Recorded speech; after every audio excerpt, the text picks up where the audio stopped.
आज आपण बनवणार आहोत झणझणीत आणि चविष्ट बटाटा भाजी। ही भाजी अगदी सोप्या पद्धतीने आणि घरच्या साहित्याने तयार होते। चला रेसिपीला सुरुवात करूया। बटाट्याची भाजी करायची आहे, बिना शिजवता बटाट्याची भाजी बनवायची आपल्याला। त्यासाठी मी 1.5 पावशेर बटाटा घेतलेला आहे बघा, आणि एक मोठ्या आकाराचे 2 कांदे चिरून घेतलेले आहेत। आता आपल्याला फोडणीसाठी काय काय लागणार आहे बघा। हिरवी मिरची, लसूण, कोथिंबीर, कढीपत्ता आणि फोडणीसाठी जिरं लागणार आहे आपल्याला बघा।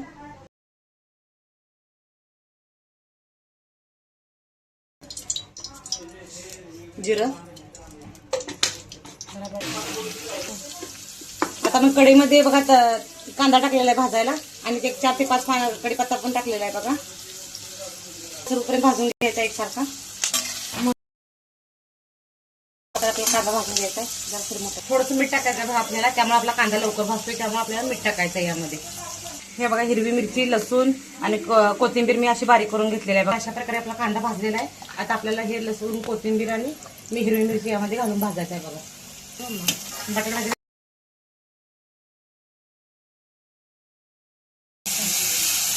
जरा हळद घालायची बघा आपल्याला।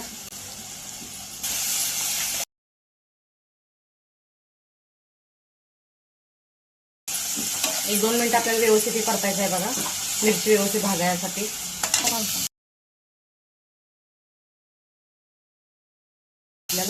आता आपल्याला यामध्ये बटाटा घालायचा आहे।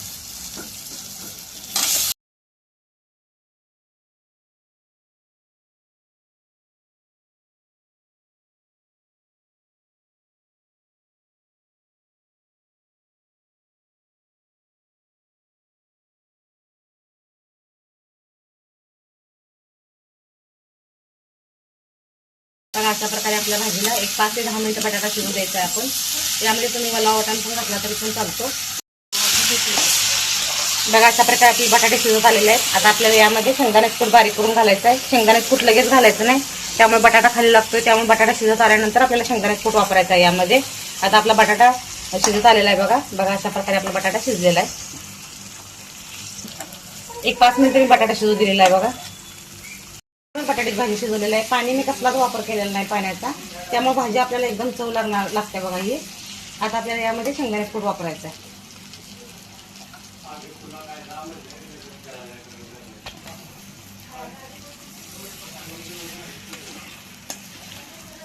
शेंगदाण्याचं कूट घातल्यानंतर 1-2 मिनिटच आपल्याला वाफेवर फक्त ठेवायचं आहे बघा, याला व्यवस्थित मिक्स होण्यासाठी।